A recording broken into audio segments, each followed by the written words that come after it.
So good afternoon or good day, everyone. Welcome. My name is Gaëtane Verna, and I'm the director of the Power Plant Contemporary Art Gallery in Toronto, Canada. So I'm so pleased to be in conversation today with the artist Mario Pfeifer in the context of Art Basel. And Mario is a Berlin-based artist, and he's represented by a gallery KOV. So good afternoon, good day, Mario, how are you? I'm good. Hi, Gaëtane. Hi, everybody. Greetings from Berlin. Yes. So before we start, I just thought that I would give a short bio so that we set the scene and people understand the nature of your work. So Mario Pfeifer is born in Dresden, Germany, and he studied at the California Institute of Arts at the Stadelschule in Frankfurt, and a university, the Kunst Berlin, and the Academy of Visual Arts in Leipzig. He lives and works in Berlin, and he's had solo exhibitions in all over the world, but in many institutions in Germany, also in New York, in Chile, in Switzerland, and also has been part of biennales in Berlin, and has showed his work in Lagos and in Lisbon at the MAT, and then MMK, and also MMK in Frankfurt, and also at the power plant. So really, Mario, it's really nice to speak to you today. And as we started thinking about, I started thinking about what we could talk about, I couldn't stop myself but think about the unprecedented times in which we're all living. Where the brutal death of George Floyd on May 25th in Minneapolis, Minnesota, has sparked worldwide protests and brought to the forefront, questions surrounding police brutality, the militarization of police and their actions, and the racist policies toward Black bodies, Black people, and Indigenous people here in Canada. And I think the subject is an American subject, it's a Canadian subject, but it's a worldwide subject of the systemic racism. And so I think, as I think of today and the fact that now, systemic racism has entered the mainstream and Black Lives Matter has entered the mainstream, even though what I really wanted us to talk about is your film again, I thought that I couldn't resist talking about your work, your video work of 2015 titled Blacktivist, which is a 2-channel video installation that you produced in collaboration with the Brooklyn rap group, the Flatbush Zombies. So can you tell us the context in which you decided to produce this work in 2015? Yeah, the context was in a way not so different than from today. It were the shocking images of Eric Garner, who actually said, "I can't breathe." I was living at the time in New York for a couple of years, and I was invited by the Ludlow 38 project space of the Goethe Institute to produce a solo show. And it was a long interest also of mine to produce a music video as a piece of art, as an installation. And since Black Lives Matter protests happened in 2014 and 2015, and then with the death of Eric Garner and the police brutality involved in it, I thought it was quite an interesting moment to reach out to musicians to see whether it would make sense to produce a music video that tackles these issues lyrically, poetically, but also create a visual structure that would incorporate body cam footage, violence, gun production, militarization of police, in order to present a work that is really timely, but that also reaches out to other communities than just the art world. What was very important for me is to understand the music video as a vehicle of information, of visual information, but also factual information, but also emotional information, and to produce a piece of art that could travel to other places than just a museum, but also to think about the museum as a place of usually high culture, and to confront them with institutional structure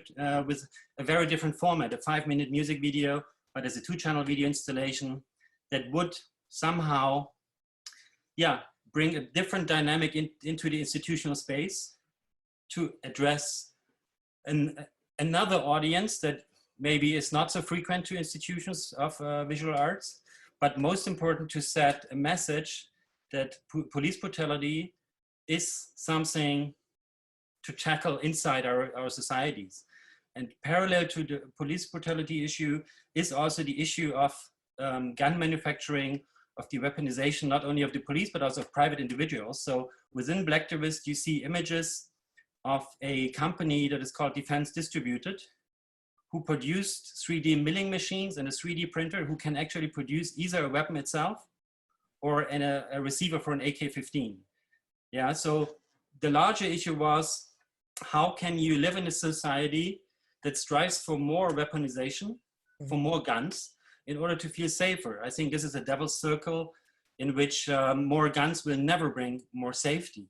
Yeah, and it goes back to the Flatbush Zombies, whom we researched among many other musicians, and we started a conversation of what is actually for them at this time in history the most important.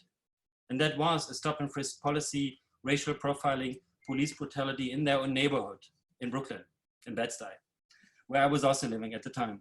So it was very important for me not to make a work on my own reflecting these issues and these dynamics, but also to do it in collaboration. And of course, the rappers have an enormous part in this project because they wrote the song, they composed the song.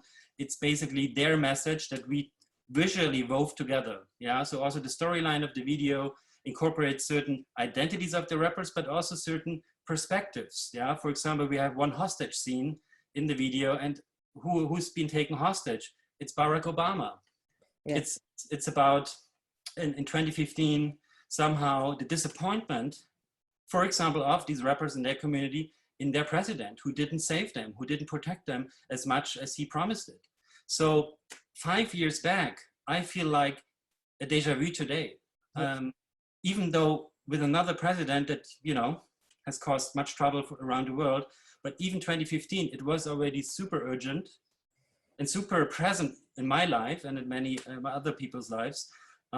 So on the one side, it's highly frustrating to see history repeating itself in such a quick manner. On the other side, maybe 2020 is a moment where Black Lives Matter has created a stronger dynamic within many societies. Yeah, and for me, our collaborative work of Blacktivist is somehow, unfortunately, it's updated again each time I hear news from the US that concern police brutality. Yeah, George Floyd is a massive cause, but let's not forget other victims. So each time I get these news, I think about reconsidering my own work. Yeah, because the videos we used 2015 were of all the violent videos from police camps available at the time. Yeah, so it's a found footage video in a way. It documents and represents the media coverage of these atrocities, but at the same time, it brings them into a larger context. Yeah, so it's a reminder, and unfortunately, there is always a new version of that reminder. Yeah, and yeah, for me, it's been insofar an interesting work because I was working with musicians, with rappers, from a position of a German white male artist. Yes.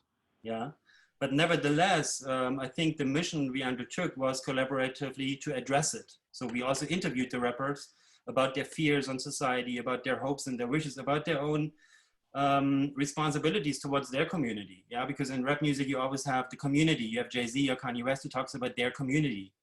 And it's always the question, what do they actually do?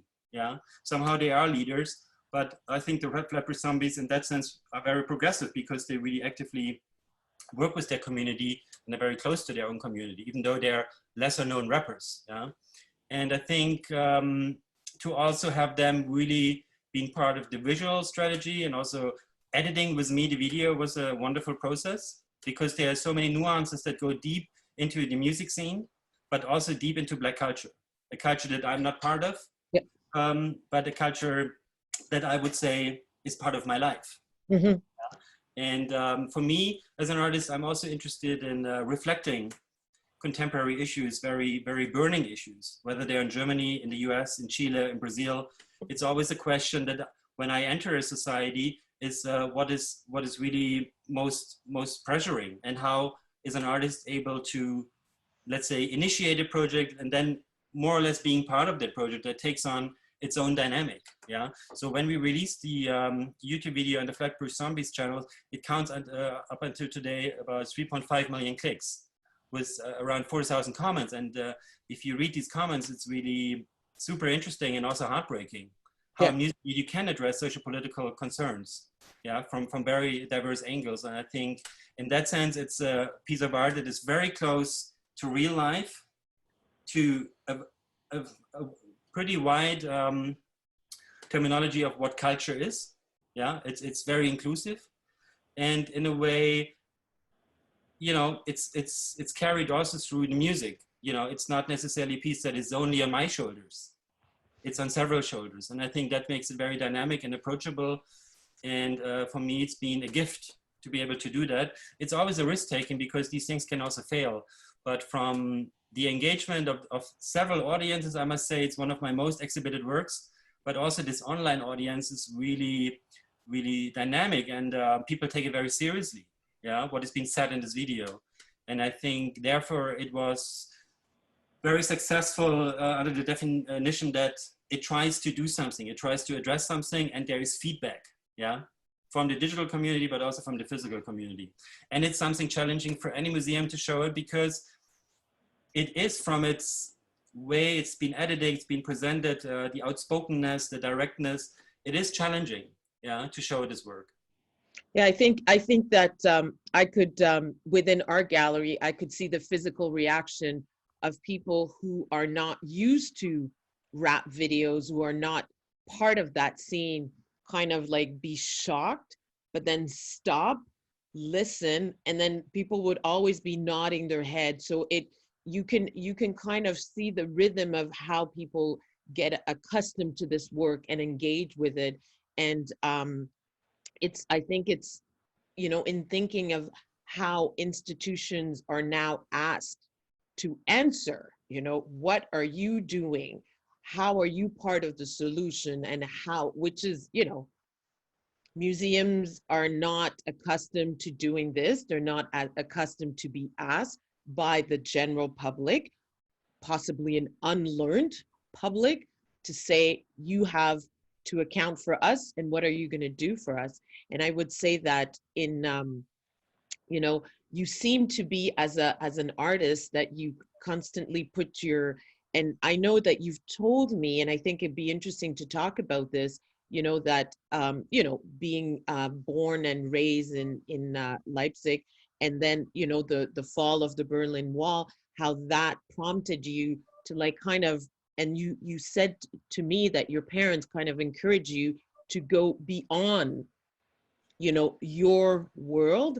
And so I'd like you to tell us how, you know, from being in Leipzig, deciding to Brooklyn, then there's the work in Chile, and then, you know, we come back. This is how, within our exhibition, I really like the three works that we showed. So why do you put yourself at risk? What's this yearning from you as a citizen, a global citizen, as a human, and as an artist?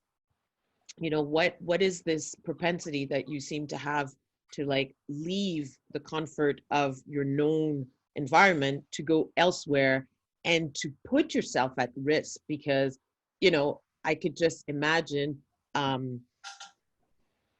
you know, you're white German man, and you knock at the door of the Flatbush Zombies. You're not in a known territory, and how do you negotiate that, and why do you negotiate that? Yeah, it's of course quite a big question. Back to my childhood. So I grew up in East Germany, behind the wall, and my parents always had this thriving notion of traveling to Europe. That's why they gave my sister and me foreign names. So I got an Italian name. My parents never went to Italy until I think 1991. And for us, it were the wall, the falling wall was really a very emotional way to conquer or to reach out to the world that we just knew from postcards or from some images, and most of them were probably black and white. So there was a desire to also, yeah, get to know other things, yeah, in a very naive way, but also to put yourself into new environments and also to learn from them. I think that is one core idea to travel, to expand your vision and to understand the complexity of the world through going to different places. And if you're lucky, you can engage with people and you can listen to them and you can learn from them. I think this is pretty much what I do most of the time, whether abroad or within Germany, is to set myself into a situation where I have, let's say, an intuition that, you know, something is interesting or there is something to negotiate in small, but also for a larger community or a society.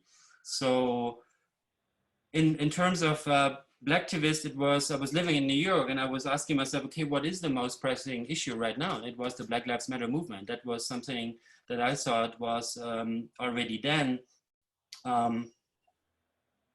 probably too late, but it happened.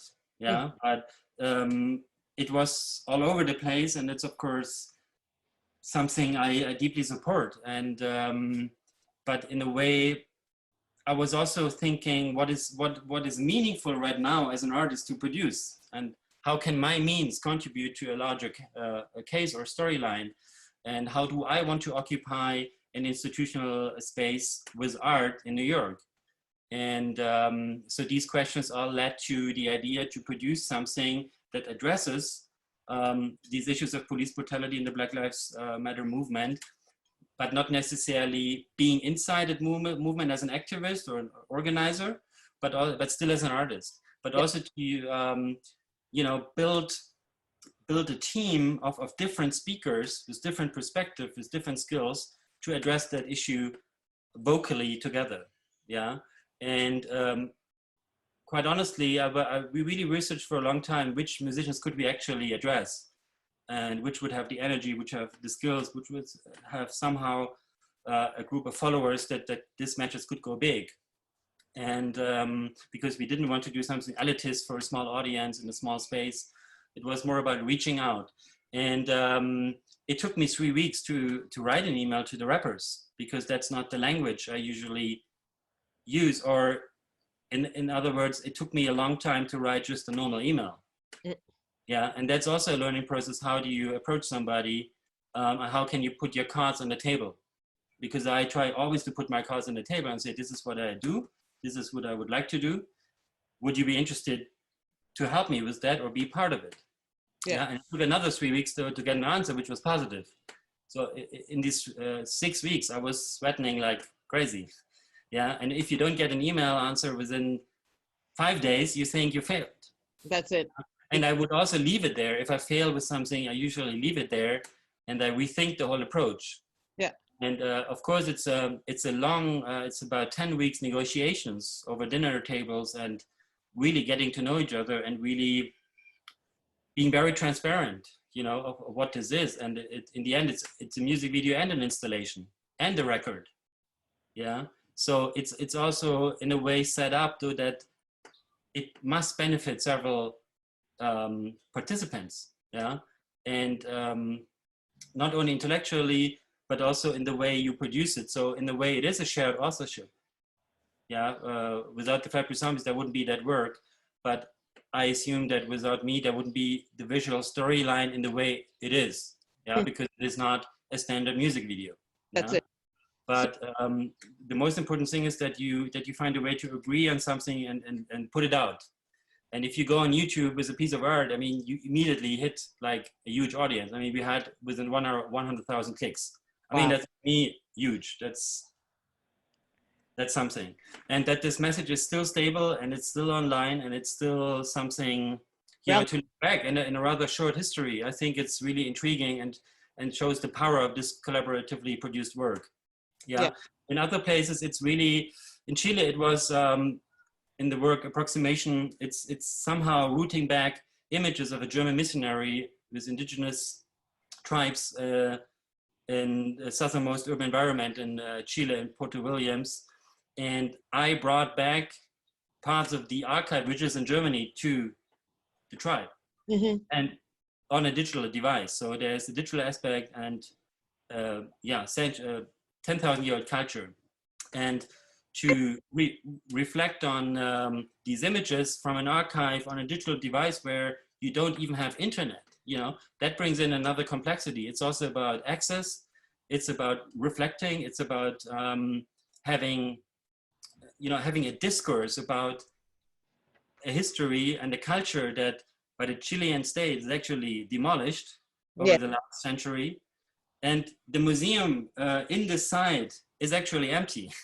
So in a way, what I try to do is to start a conversation about digital artifacts and the meaning of them.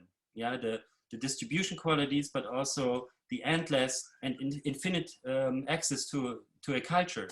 Yeah, because if the museum is empty and only has copies of artifacts, then and these originals are in Germany, then you actually have a problem, and I am part of that problem. And I want to make this problem with my skills visible. That doesn't mean that I can solve the problem on my own, but at least I can make it visible. I can give it a certain attention, and then locals have to take over that discourse. Yes. I can only show the gap and say, well, the key is that we bring this archive from Germany back to that place. And that's something you have to work on. Yeah, you give them the let's say because of the time that you spent in that space, you give them the road map, but it becomes the responsibility of that community to do the work. So right. I think that it's interesting what you said about the different modes of operation and the different models. So from, you know, a video for Blacktivists to a record to an artwork. And I want us to speak about the piece again, which is a work that I first encountered in 2018. And it was a commission from the 10th Berlin Biennale. And I was struck when I saw this because at that time in Canada, the Canadian government, the recently elected Canadian government was, you know, putting in place all of these structures in order to welcome Syrian refugees and for families to become sponsors for these people. And your work struck me because it really made me think about, you know, when we say that we're welcoming refugees, what do we really mean? And how are we really welcoming them? And when do these refugees' needs and values become part of our own citizenship and our own, like, it's the individual and the community. So really, I want you to tell us about this work again, which I think is a profound work that has touched so many people and resonated also within that exhibition that we presented together. So tell us, you know, what's the story behind the tragic demise of Shabazz Saleh Al-Aziz, who was a Kurdish Iraqi refugee in Germany? Yes, I first encountered the story of Shabazz Al-Aziz, I think in 2016, when I was researching a very different project, actually about right-wing populism in East Germany. So I did a lot of interviews, made a 9-hour-long installation with, rather right-wing speakers in reflection by conflict researchers, sociologists, mayors, etc. So I listened to the radio in the car, and I heard about an attack of 4 men on a Kurdish Iraqi refugee in a supermarket in a small village close to my hometown. And I thought, wow, this is totally shocking. And the story continued. So the 4 men actually bound him to a tree at the parking lot in front of the supermarket. And it took 25 minutes that the police officers showed up in order to take him into custody, but not the 4 men. The police didn't even take their credentials. So that story kept me haunting for a long time. About 9 months later, there was another report in the news that the body of Shabazz Al-Aziz was found frozen to death in another forest. A week later, the case opened because the 4 men were meanwhile charged with, how do you say that, yeah, kind of kidnapping and also beating him up. It also surfaced a YouTube video which documented the entire scene inside the supermarket. So there was suddenly visual evidence, but the judge stopped the case or canceled the case after like less than 4 hours. And his arguments was there is no public interest, even though it was in major news outlets. The key witness is not present in the room because he died a week ago or like several months ago, but they only found his corpse a week ago. And if the 4 men somehow would be charged with some kind of criminal act, it would be a minor charge. So somehow the work of the court is not justified by the amount, or like, let's say the sentence is to be expected, if at all. And this was celebrated by really right-wing media outlets, by the lawyers of the attackers. And I thought, okay, this is a very crucial question for our society, because what was key to the situation was the argument by the defending lawyers that it was civil courage, that the 4 men acted in favor of the community, so they would protect the cashier against an aggressive and violent asylum seeker. But of course, there were other statements which would say, well, you know, you took the freedom to move from that person, you beat him up, you slurred at him, you bound him to a tree. This is not lawful. And this question could not be resolved by a German court, which was a big scandal.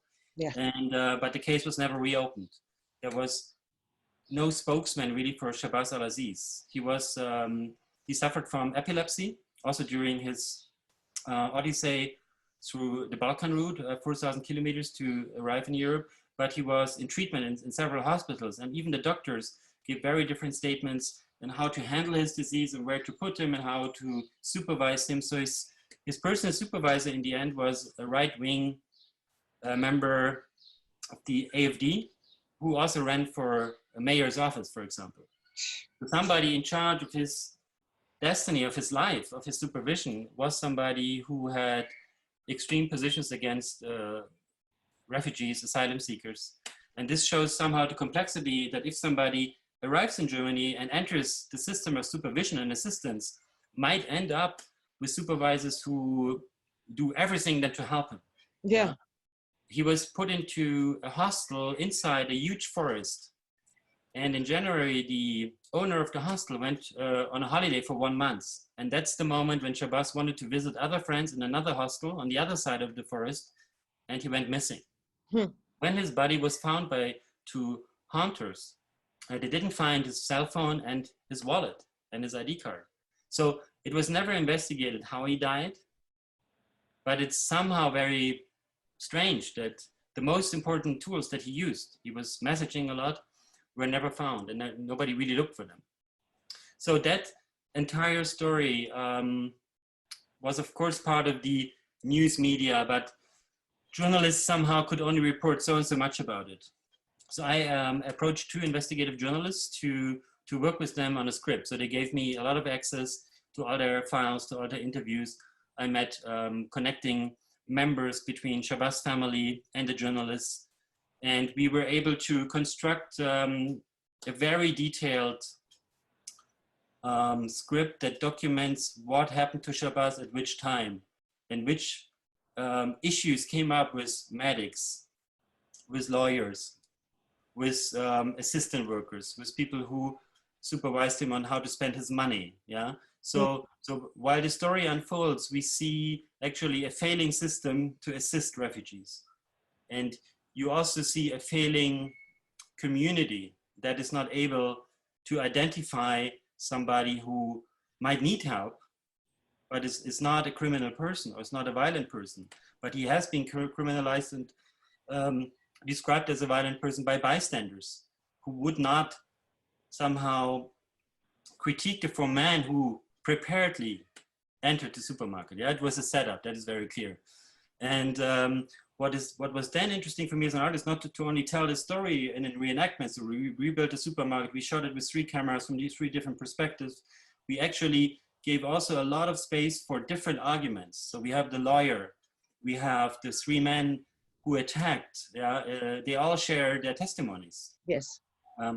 But as I said before, if a court cannot differentiate between civil courage and vigilantes, I think then it's up to our society, to our community to take on such a case and discuss it at least. So I invited 10 members for a jury to be present during the entire film production.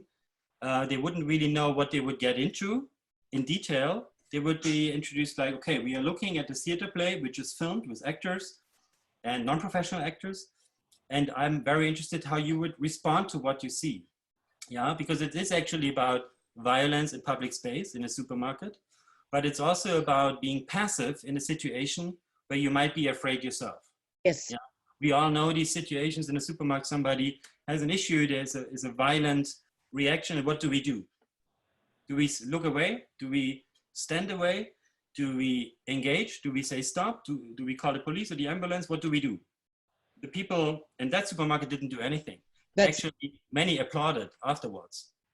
Yeah, so this for me has been really haunting, because I always thought the supermarket is such a community. Public, it's a community place. It is private, but it's also public. Everybody goes there, from the lawyer to the doctor to the policeman. It's a place that we all frequent, and so it is a place where I would like to always feel safe. Yes, exactly. And I also want everybody there to be safe. I don't differentiate between anybody. I think that what struck me when I saw the work, and I wonder if you want to share, we could show an excerpt of it if you want. Yes. But what shocked me was I think most of the people that came to see the work at the Paraplan is it made me think, what do I do when I'm in a supermarket and something like that would happen? Would I sit and be silent? Would I be calling 911? Would I intervene or not? And you realize how our society, we're all so busy that at one point we forget to like look at what's in front of us. And to me, that's also like, there's many elements in your work that are, you know, the failure, like how everybody failed that man, you know, whether it's the German government who's like, yes, we want to bring you in, you're a refugee, we want to make this a safe place for you, and doesn't even bother to choose, you know, somebody who's going to be his sponsor, that is somebody relevant who actually is interested in his plight. And this, you basically decipher the series of failings to this man, which gives way to his death. And basically, if it hadn't been for you, in a certain sense, you've given life to this person. Again, you've brought his plight back to the surface through an artwork and through an ability to make people sensitive to these everyday events, that it's so easy for us to forget them because it's in a newspaper, it's, you know, it's happening far away, but it's systematic of our society. So I think that if you show the excerpt, I think it's going to enable us to as a catalyst for the continuation of our conversation. Yeah. Just before we show a little trailer, I wanted to continue that the 10 people I invited who were present at the film production that served as a jury, they were then brought back again into the set on an individual basis, and they just share their emotions of what they saw, what they think, but also based on their own life experiences. So all of these 10 jury members once left their home to live somewhere else. That might be inner German migration between the two Germanys in the 80s, or it might be guest workers that came from other countries on invitation to the GDR, for example, or political asylum seekers, or people who even crossed the German wall twice and were on both sides in refugee camps. Wow. So I was interested, is there a community, are there people who have a completely different understanding of such situations than I do? Because again, I produce also this German work within Germany, close to my hometown, from a very privileged position. Mm-hmm. I was interested to use the set we built, the script we wrote, to let other people reflect on it, to learn from them. And so I met them over 6 months. It was a really long research. And I interviewed them all at their homes for 90 minutes. So we had a very strong relationship. You had to gain their trust also. Yes, but I also had to prepare them to trust the camera. Yes, exactly. Because the camera is, in my case, a trustful accomplice. Mm-hmm. Because the camera will allow us to speak to somebody out there.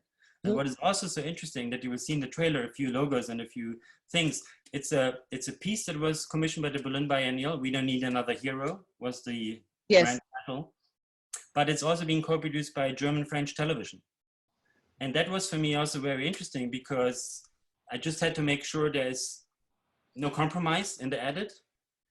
But a piece of art will not only go on YouTube, it will also enter television. In a very radical manner, and will reach a rather large audience, and that is something that I think is also very unique and very special, because it should create a debate and it should create visibility of certain issues, you know, that we as artists can radically phrase.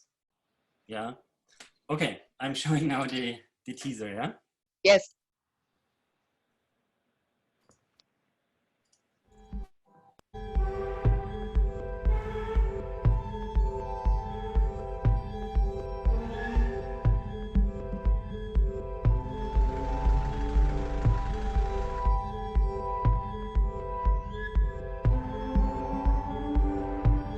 Ich habe mit seiner Familie telefoniert.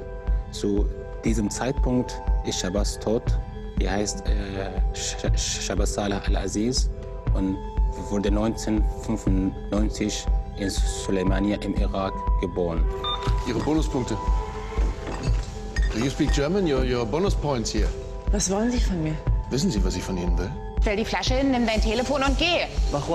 Zivilcourage.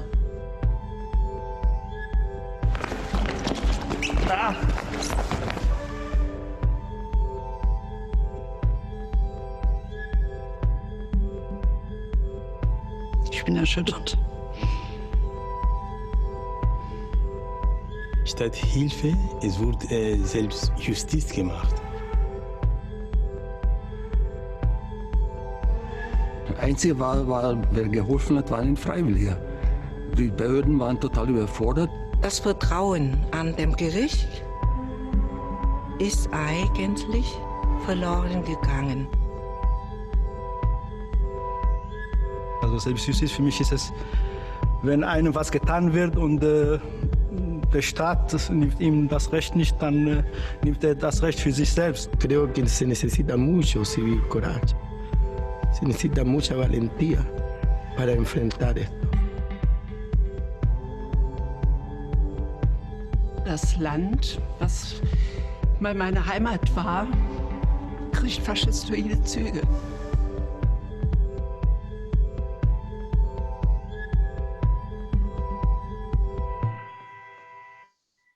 Okay, there we go. Yes, so I thought it was important for people who haven't seen the work to actually understand. And so in the short excerpt that we shared, we see the set that you've constructed. We see, I guess, the two main protagonists, which are, those are the professional artists, and then they're actors that are well known, right, in Germany. Yeah.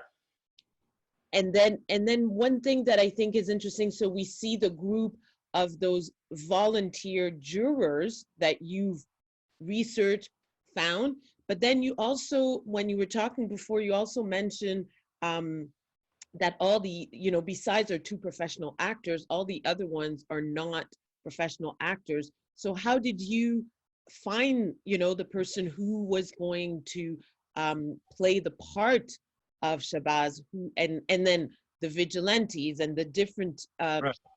How did you find them, and how did you get them to agree to play these nasty roles, or these, to relive the trauma also? Yeah. So first of all, we have two rather well-known actors for TV and cinema in Germany, Mark Waschke and Daniel Today, larger known now for like series like Dark or Unorthodox. So they are somehow representative of the mainstream media, but also in the case of Danesh, she is one of the first Black TV police officers in Germany. So she also, brings in a storyline, and Mark Waschke brings in another storyline of a white male police officer. So they're somehow confronting themselves inside the film with their role that they're usually assigned to, but they also deal with them. We have one person that we quickly saw in the teaser that tells the story of Shabazz.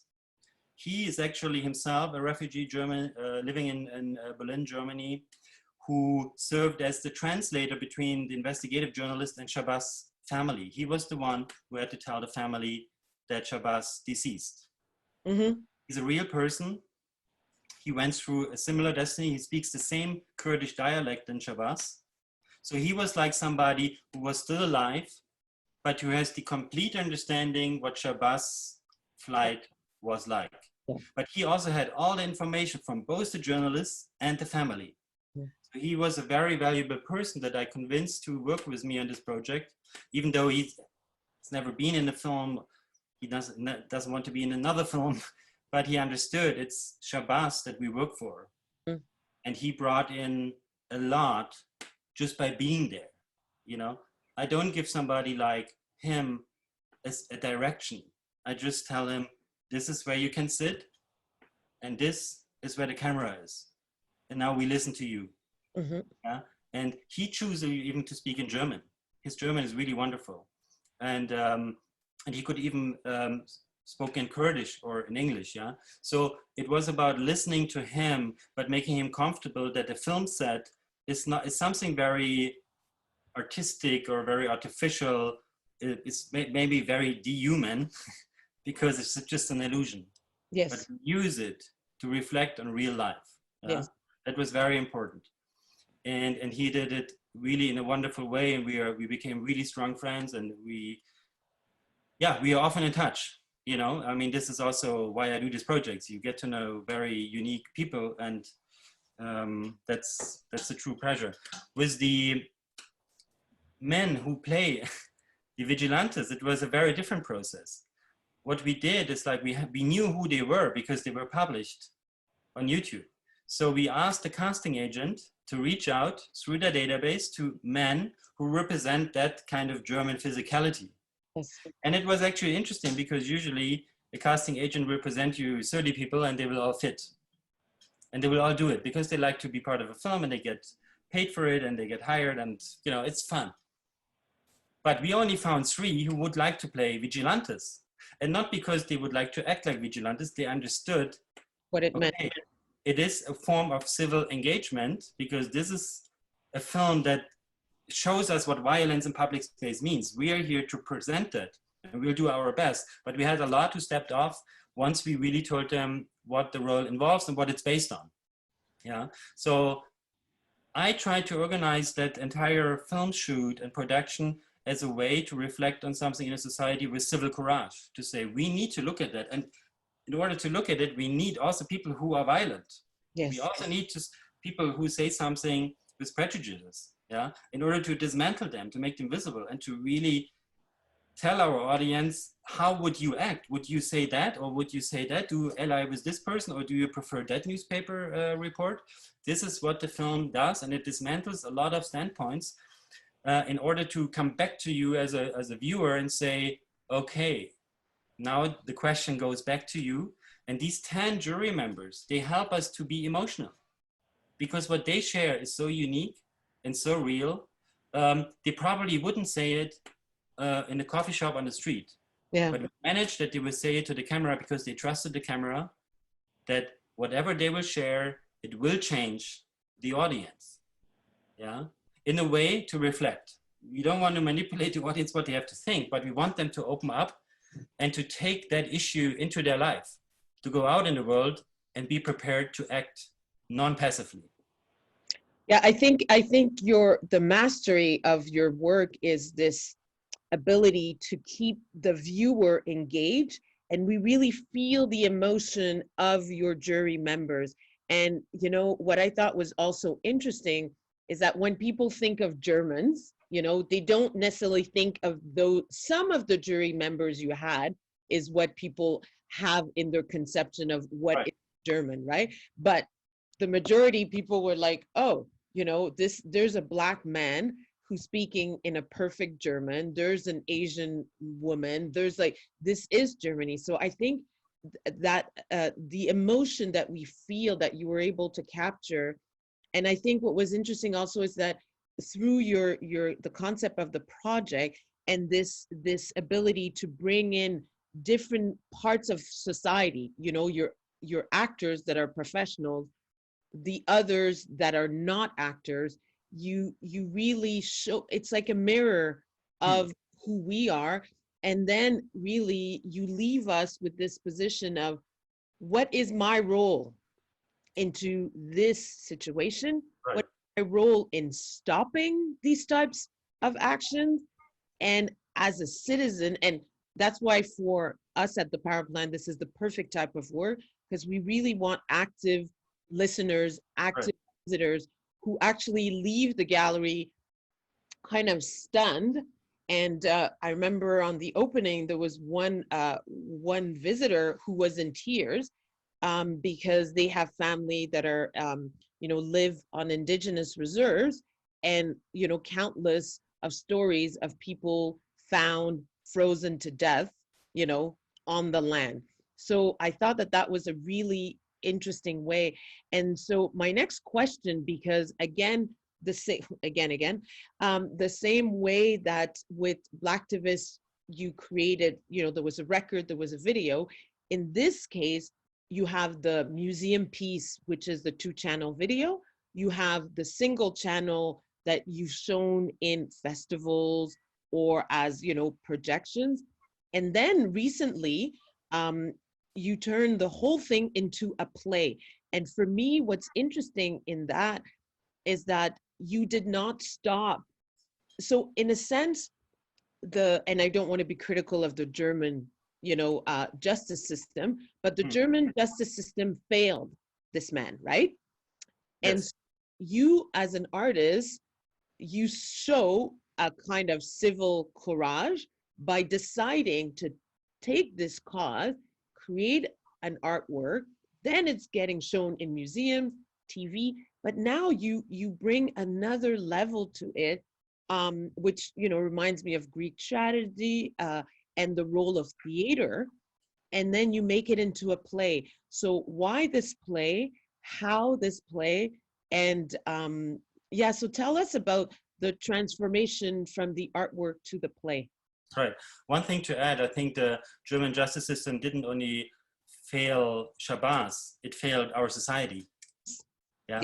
And that is in a way why I think a society needs to stand up. And I think this situation we can also adapt to any place in the world. We cannot always trust our governments. We cannot always trust our judges.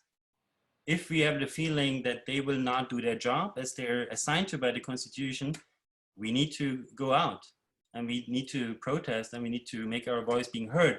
The voice of an artist is heard once the work is shown. Yes. So, and I would not stop. But what is so interesting about, again, is that it has started to have numerous live siblings, you could say. It has a life of its own, and it keeps... Exactly. And it has something to do with what the work tries to do and how it engages numerous people and also institutions. So the life experience, as it's called, you can name it a play, a theater play, a performance, or a live experience, which I really like, was commissioned by the International Documentary Film Festival in Amsterdam, ITVA, the biggest documentary film festival in Europe, compared something like to Hot Docs in Canada. And they saw the film and they actually approached me and said, well, this is a film that has so many qualities. We are having a live section. Could you imagine to bring this back to stage? You could do whatever you want, you know, we'll support you with that. And I thought it's really, really fantastic to have like an audiovisual theater in which you would stage that. And since we had the script, it's actually manageable with the cast. I decided to have a stage prop, a stage design with a tree. It will be, the same story will be told again from a different angle, from the angle of a tree. There's a tree, like in Samuel Beckett, waiting for Godot, and we will center everything around the tree. The tree will always be visible, but there will be different light scenarios for the tree. And we'll have one cast from the film, the role of Shabazz, which I didn't mention before. It's played by a young student at the time, Dilan, who's also a great friend by now. I met him in a coffee shop because I reached out through another artist, Hiva K, who's Kurdish in Berlin. I said, Hiva, I need somebody from the Kurdish community in Berlin to perform in a film. This is the story because it's based on Shabazz al-Aziz. We need somebody who is sensitive to understand what Shabazz went through and where he came from, to communicate that to our audience. And he gave me a few telephone numbers, so I called somebody, and this person called somebody, and I met Dilan in a coffee shop, not so far from my house. And I explained him the thing, and he's a, like a programmer. He's never been on a theater stage. He doesn't know what acting is, but our feeling was really good. And he said, I really want to do that because I think it's really important to also to my life. Yes. And he doesn't regret it until today.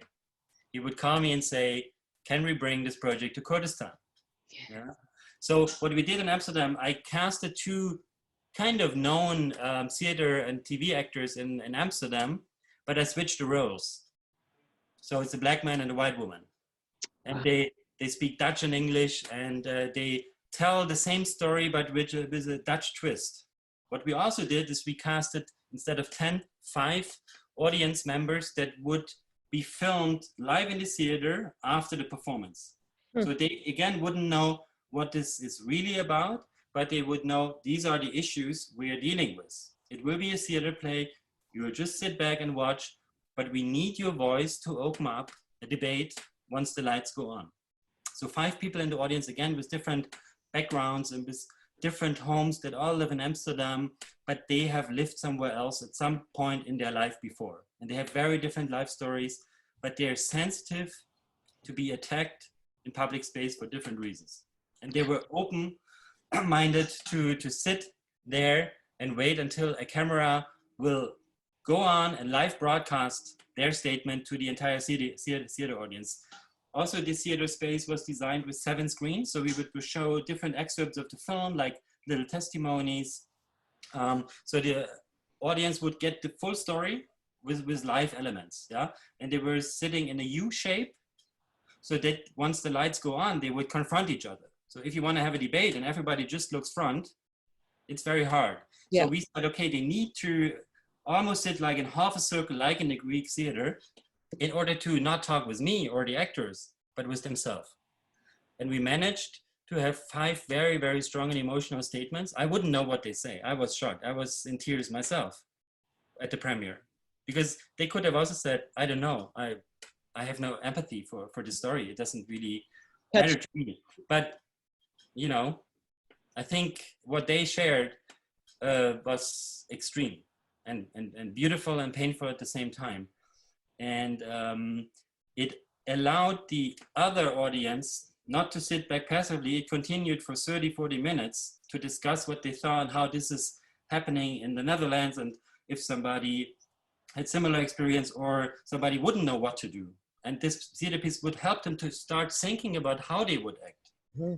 And I think this is also was a new experience for me, but very, very, special and very valuable.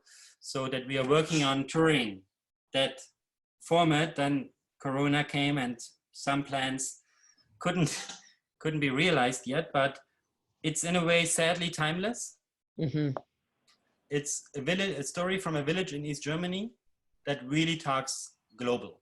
I think that is something also shocking to me in a positive way, that the project is really relevant. But at the time in the car, when I listened to the radio, I said, this is so shocking. In the US, they would call it a lynching. In Germany, it means somebody bound somebody on a tree. End of the news. It was never condemned. Yeah. And in that sense, yeah, I'm happy that this work exists in the multiple platforms, because it allows us to engage several different audiences, and then it travels.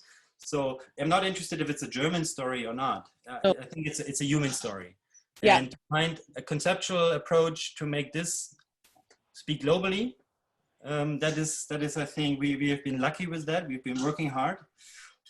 We took a lot of risks because a lot of people could have just walked off. Yeah, it was always a live thing.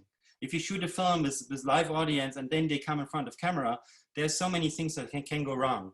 But again, as with the Flatbush Zombies, the collective enters the train and they go on a journey. And, you know, during that train ride, you change the people on board, and that can also be technicians. And they go back and they multiply the experience. And then the project multiplies the experience. Yeah. So in a way, my projects of recent time are also little protest projects. Yeah. Because they might be not so loud, but they try to involve people to be ambassadors of a larger story. Yeah. And the biggest ambassadors are, of course, the audiences. Yeah. And in that sense, this is also what I think I'm happy to be working and contributing with, because in a way, we need to do this together. Yeah, there are huge challenges. I mean, 2020 has been a really rough year. I think it's also a year with strong reflections and strong actions, but it is a year that needs all force, all civil force. Yeah. Yeah, I think that you know, the responsibility of everyone has to be engaged. You know, no one should sit as a silent bystander.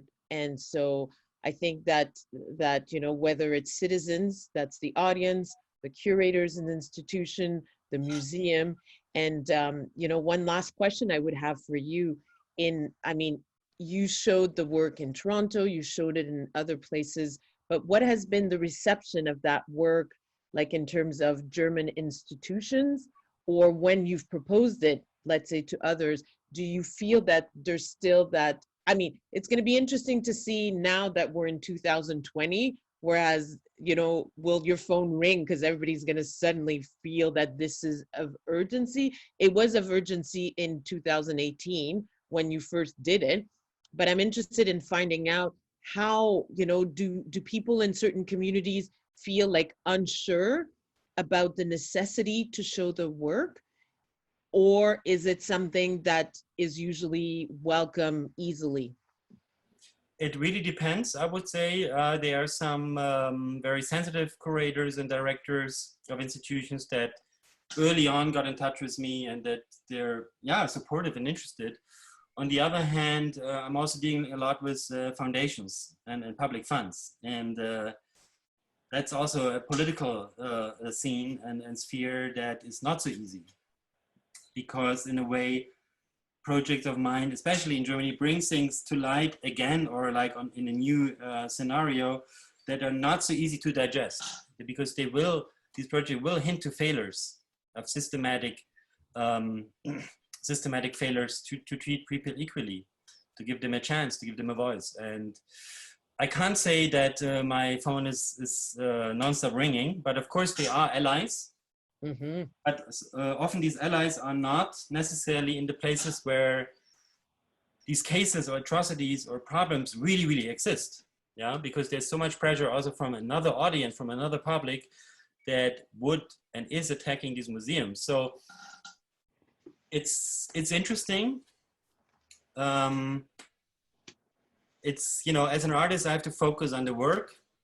I can only make things available. I can also ask for collaborations with institutions.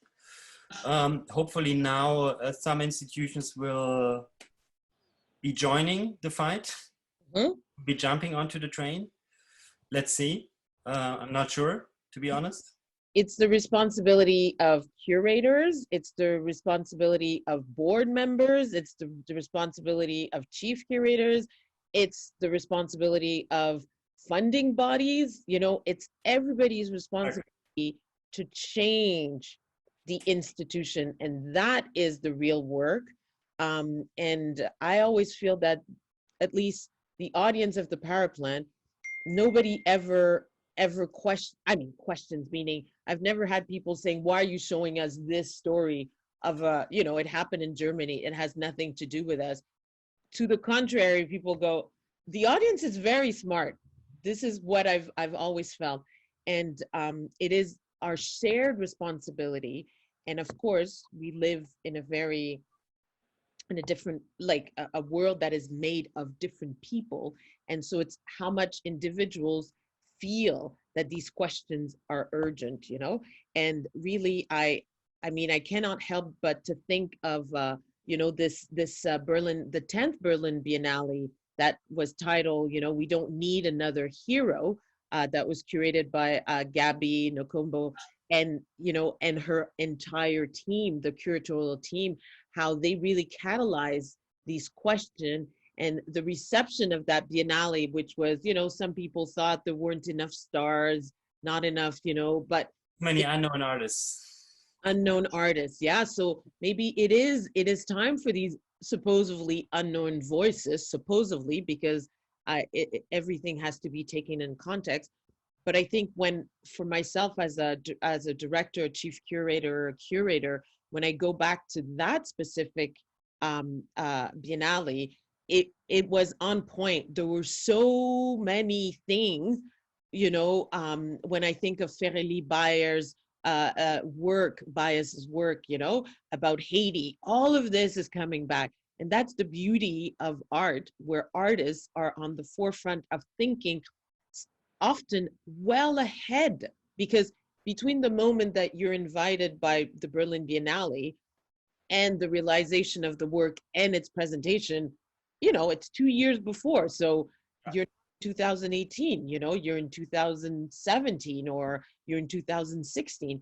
So to me, this is why I'm always so mesmerized by the ability of artists to present thought-provoking ideas. And it is our role as institutions to be open, to be listening, and to keep our, you know, to have a pulse about what are the things that are really urgent, you know. So we will end, but I want to say a last few words, but I also want to give you the opportunity to say something.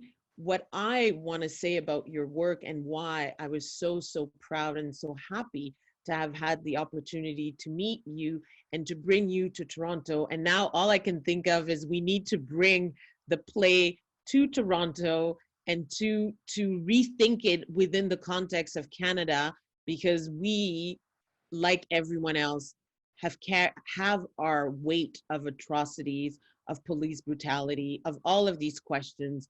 No one is safe for these questions. But I think, you know, you asked thought-provoking questions about what we could see as often overlooked yet pressing social and political issues. And I think what's interesting in the 3 works that we were lucky enough to share with our public is that you use your video and making works with video in so many different ways. It never feels repetitive. And yet, at the end of the day, when you open the door and you leave the dark space of the gallery, and in our case, it was shown in the summer, you've got this glaring sun in your face.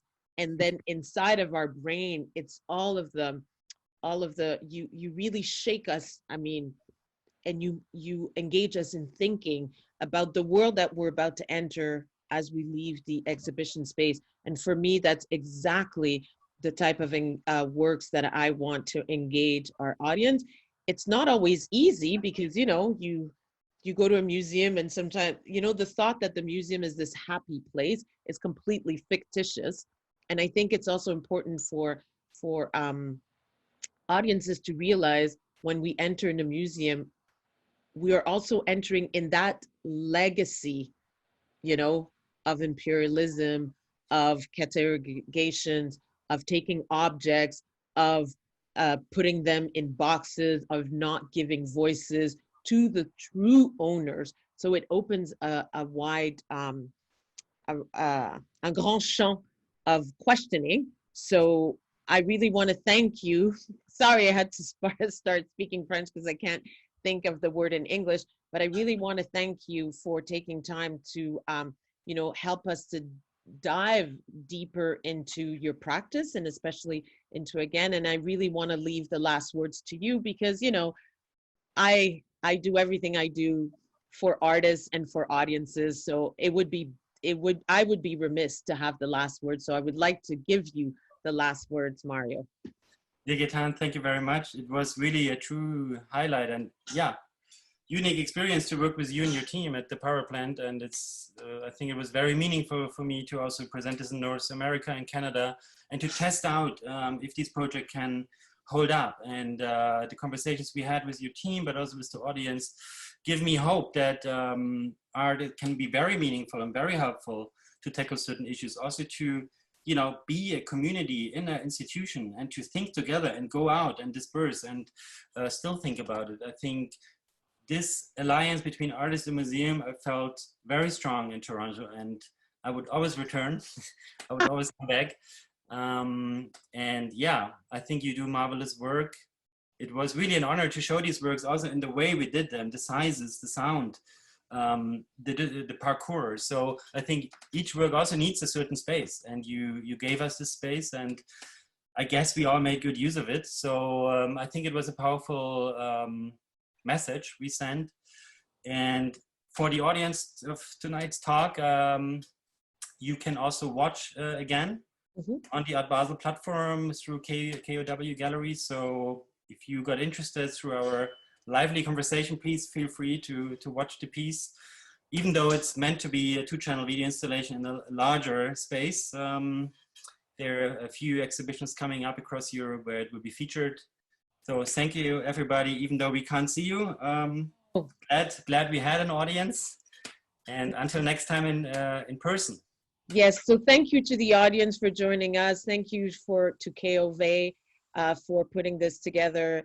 And once again, thank you, Mario. And keep doing your work and keep being this voice for all of us and enlightening us and keeping us thinking and active. So thank you. And good afternoons to our North American people, and good evening to everyone in Europe and the rest of the world, you know, whichever, you know, time frame you're in. Thank you. Thank you.